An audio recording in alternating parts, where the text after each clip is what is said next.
Assalamualaikum warahmatullahi wabarakatuh. Bismillahirrahmanirrahim. Nahmadu wa nusalli wa nusallim ala rasulihil karim. Amma ba'd.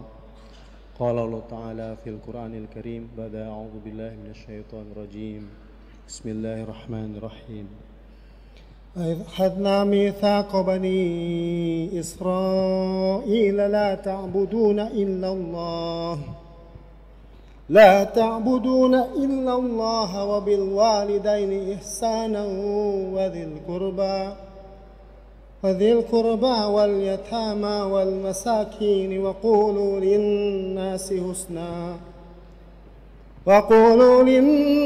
حسنا وأقيموا الصلاة وآتوا الزكاة ثم توليتم إلا قليلا منكم وأنتم معرضون صدق الله العظيم وقال رسول الله صلى الله عليه وسلم من كان يؤمن بالله واليوم الآخر فليقل خيرا وليصمت صدق الله العظيم وصدق رسول الكريم ونحن على ذلك من الشاهدين. Puji syukur marilah kita sama-sama panjatkan kehadirat Allah Subhanahu wa taala lagi dan lagi sampai kita tidak ada lagi di muka bumi ini.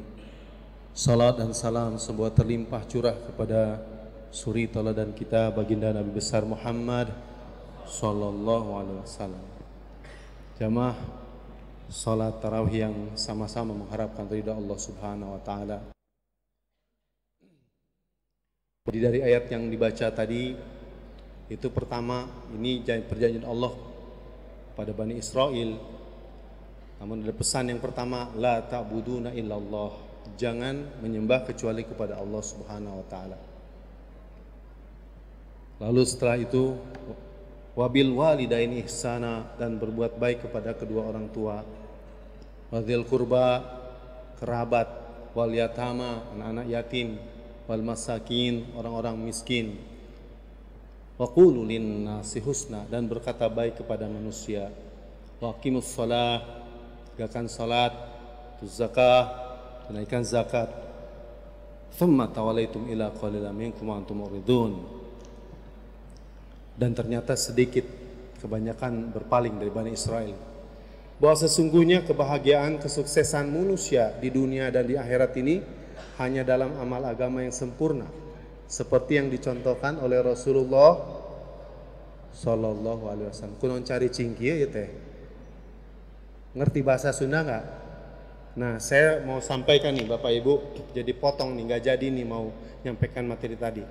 Mafhum sebuah hadis, ketika Rasulullah SAW berada di mimbar, di dekat mimbar, beliau berkata, mendekatlah ke mimbar. Maka para sahabat mendekat ke mimbar. Ketika setelah mendekat, maka Rasulullah SAW naik ke atas tangga mimbar yang pertama, dan tiba-tiba beliau berkata amin. Naik tangga mimbar kedua, beliau berkata amin. Naik tangga mimbar ketiga, dia berkata amin. Maka selepas beliau berkhutbah, para sahabat bertanya, ya Rasulullah, sungguh hari ini kami saksikan sesuatu yang belum pernah kami dengar sebelumnya. Ada apakah gerangan ya Rasulullah? Maka Rasulullah bersabda, ketika aku naik tangga mimbar yang pertama, malaikat Jibril alaihissalam datang menghampiriku dan berkata, celakalah orang yang mendapati bulan Ramadan tidak menyebabkan dosa-dosanya diampuni. Aku katakan amin. Dan ketika naik tangga mimbar yang kedua, malaikat Jibril alaihissalam datang menghampiriku dan berkata, celakalah orang yang mendapati namamu disebut, dia tidak bersalawat atasmu. Aku katakan amin. Ketika naik tangga mimbar yang ketiga, malaikat Jibril alaihissalam datang menghampiriku dan berkata, celakalah orang yang mendapati kedua orang tuanya telah tua renta, atau salah satu dari keduanya telah tua renta, tidak menyebabkan ia dimasukkan ke dalam surga. Aku katakan amin. Jamaah mulia, Ramadan sudah di hari ke-9 masuk ke-10.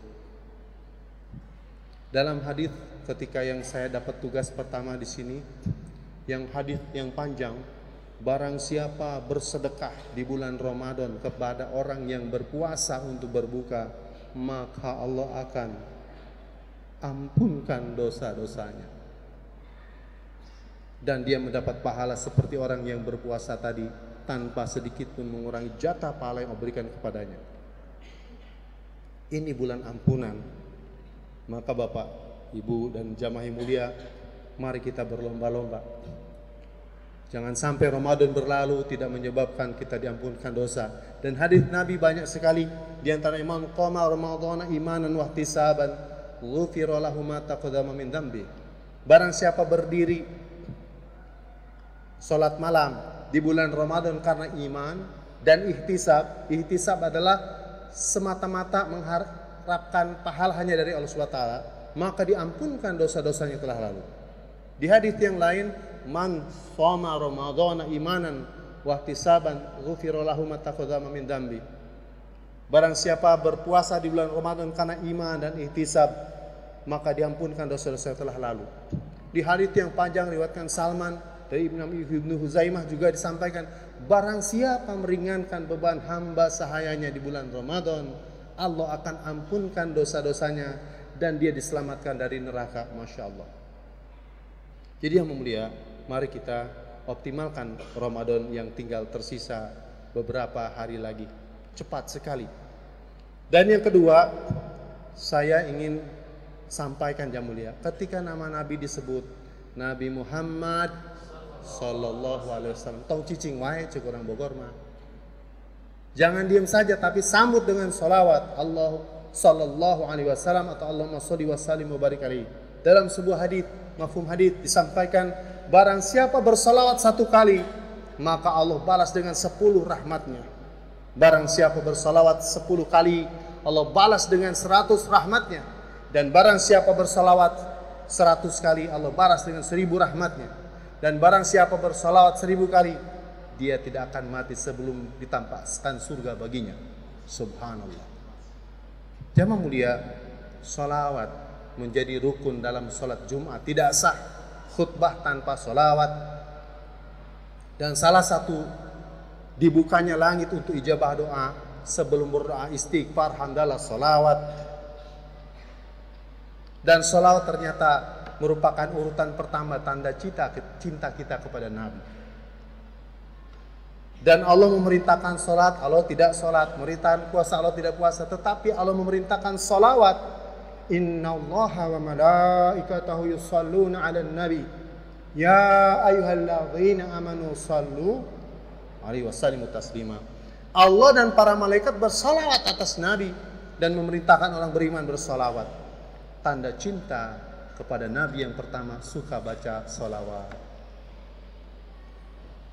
Nanti Nabi di akhirat dengan Nabi Adam alaihissalam berada pada posisi yang mengagetkan.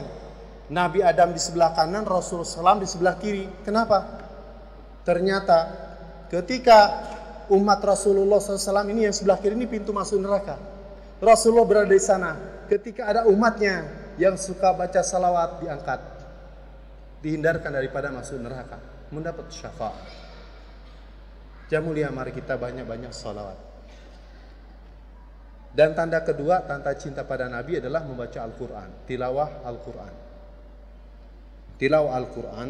Dan ketiga, tanda cinta kepada Nabi adalah menghidupkan sunnah Nabi. Dan tanda cinta kepada Nabi yang keempat, cinta kepada orang-orang cinta kepada Nabi SAW, Nabi Muhammad SAW. Mending geningan dibacakan haditsnya mengerti saeutiknya. Jadi ayeuna mah shalawat mau disebutkan. Maaf yang dari bukan Jawa Barat yang ngerti saya ngomong apa ya. Jadi penting ini, jangan diem aja. Disebutnya bakhil, pelit, medit, meregehese, cap jahe, butut, kasiran. Dalam semua hadits itu orang yang ketika nama Nabi disebut tidak sholat, pedit disebutnya. Koret, pedit, meregehese, cap jahe, buntut, kasiran, kumet, bahasa Sundanya. Yang gak ngerti bahasa Sunda mungkin agak bengong ya, hampurannya. Jadi Bapak yang mulia, maka ini penting baca sholawat. Nah, jadi tadi baca hadis yang pertama tuh naik tangga mimbar, kedua baca salawat. Nanti siapapun penceramahnya mau minimal sir di dalam hati atau diucapkan, jangan sampai tidak baca salawat. Yang ketiga, celaka adalah orang yang mendapati kedua orang tuanya telah tua renta atau salah satu dari keduanya tidak menyebabkan ia dimasukkan ke dalam surga. Bapak Ibu, surga bukan di sana sini pergi ke Amerika, ke Cibarek Bay, Cikome, New York, bukan. Kita bakti kita kepada orang tua kita. Jangan-jangan kita punya orang tua sekarang dicuekan. Padahal beliau pengen ditelepon, pengen didatangi, pengen dipijitin, pengen didengar ucapannya. Istighfar, mohon ampun kepada Allah segera. Minta maaf kepada orang tua, minta ridhonya, dan minta didoakan, dan ucapan terima kasih. Yang mulia, ridho Allah berada di ridho orang tua merupakan urutan dari ayat yang tadi. La ta'buduna illallah, jangan mempersekutukan Allah. Yang kedua, wabil walidaini ihsana, berbuat baik kepada kedua orang tua.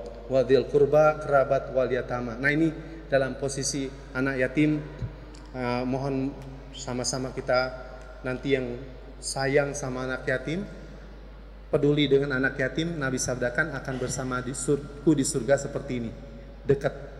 Nah, jadi yang mulia, bukan lihat besar kecilnya, tetapi kita punya komitmen. Insya Allah ya, demikian.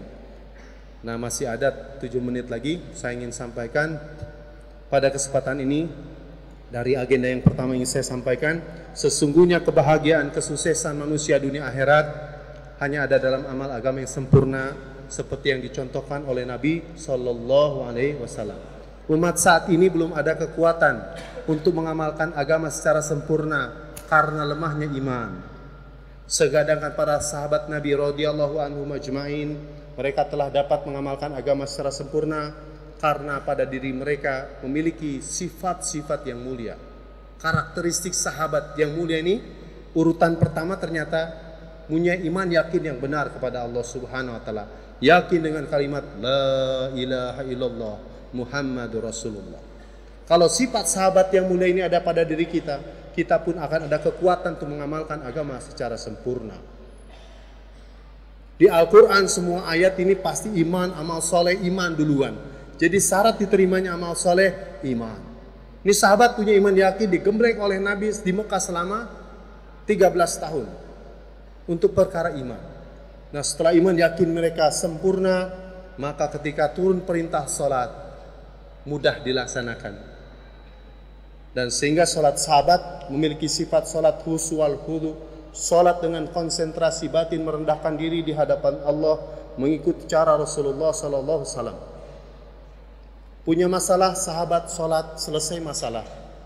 Inilah yang dicontohkan Nabi, kualitas sahabat.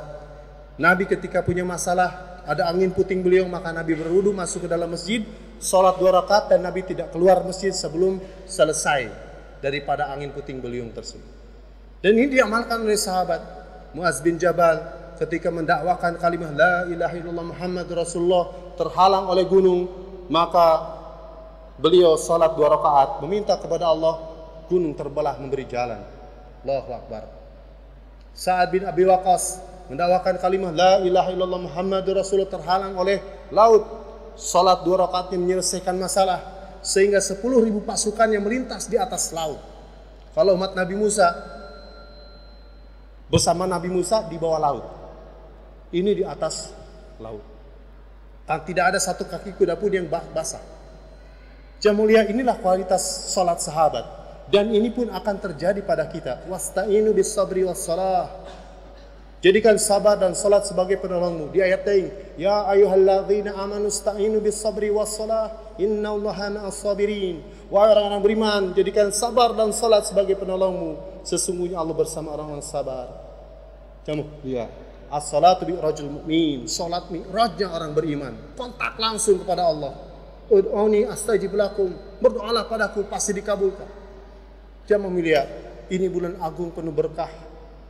Kita minta kepada Allah SWT, mungkin hajat-hajat permintaan masalah kita besar dan banyak tidak selesai.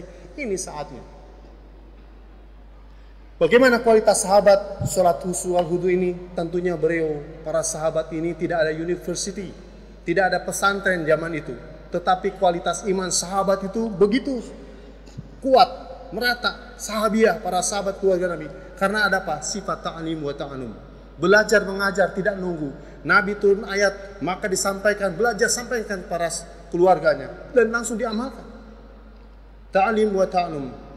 Zikir ibadah senantiasa dijaga dengan zikir ibadah. Maaf, ilmu ma'al zikir, ilmu yang dibarengi dengan zikir sehingga tidak sombong. Dan yang keempat, sahabat memiliki sifat ikramul muslimin, memuliakan saudara yang muslim tanpa mengharapkan hak dia ditunaikan dari mereka. Senyumun di hadapan saudara muslim adalah sedekah. Allah akan menolong seorang hamba sekali dia menolong saudara yang muslim. Inilah sifat sahabat. Yang kelima, sahabat memiliki sifat ikhlasun niyah, tashihun niyah, melakukan amalan semata-mata ikhlas karena Allah. Jam mulia, ketika Mu'adz bin Jabal dikirim ke Yaman, Nabi memberikan pesan kepada Mu'adz, wahai Mu'adz, jagalah keikhlasan. Sesungguhnya amal yang sedikit, namun ikhlas mencukupi. Bagaimana untuk dapatkan hakikat ikhlas? Dakwahkan pentingnya ikhlas. Dan ketika beramal, mengoreksi niat kita, meluruskan niat kita. Sebelum beramal ikhlas karena Allah, saat mengerjakan ikhlas karena Allah, setelah menyelesaikan amal juga ikhlas karena Allah, tidak disebut-sebut. Dan berdoa kepada Allah SWT berikan hakikat ikhlasun niyah. Dan semua sahabat punya karakteristik. 124.000 sahabat di Haji Wada, karakteristik individualnya berbeda-beda. Ada yang pedagang, ada yang ahli perang, ada yang ahli mengajar. Tetapi secara sifat-sifat tadi ada pada sahabat. Dan semua sahabat melanjutkan daripada sifat Nabi, mendakwakan agama, menyampaikan agama. Sekarang Nabi sudah tiada, para sahabat sudah tiada, maksiat di jalan-jalan merajalela, di gunung, di pantai tidak akan pernah diturunkan lagi Nabi. Maka jatuh tanggung jawab dakwah ini ke pundak-pundak kita. Jam mulia, maka Ustaz Hamzah sampaikan di kuliah subuhnya bahwa tanda orang soleh itu punya karakteristik beriman kepada Allah dan hari akhir, dan mereka itu mengajak kepada yang ma'ruf, mencegah kepada yang mungkar, dan bersegera melakukan amal saleh. Ini jam mulia, mudah-mudahan kita semua niat ya untuk mengajak manusia taat kepada Allah Subhanahu wa taala, bukan mengajak kepada diri kita, mengajak kepada kelompok kita, tapi mengajak taat kepada Allah, melakukan amal saleh dan menyerahkan segala urusan kita kepada Allah Subhanahu wa taala. Saya tutup dengan sebuah ayat. A'udzubillahi minasyaitonir rajim. Bismillahirrahmanirrahim. Wa man ahsanu qawlan mimman da'a ila Allah wa 'amila salihan wa qala innani minal muslimin. Dan siapakah yang lebih baik perkataannya daripada yang mengajak kepada Allah, beramal saleh dan menyerahkan diri urusan kepada Allah, mengatakan dia adalah orang yang berserah diri, muslim. Demikian yang mulia, baik yang mendengarkan, baik yang menyampaikan, tetapi yang lebih baik yang mengamalkan. Insya Allah kita semua sama-sama amal. Angkat tangannya tuan-tuan yang mulia. Yang angkat duluan masuk surga duluan, yang menyusul semuanya, amin. Dan tolong yang hadir di majelis ini niat menyampaikan kepada saudara-saudara kita yang tidak hadir di majelis ini. Insya Allah bersedia semua. Angkat tangan tuan mulia. Alhamdulillah. Benar dari Allah SWT, salah dari semua maaf lahir dan batin. Untuk kesempurnaan majlis ini kita sempurnakan membaca doa kifaratul majlis. Subhanakallahumma wa bihamdika asyhadu an la ilaha illa anta astaghfiruka wa atubu ilaik. Assalamualaikum warahmatullahi wabarakatuh.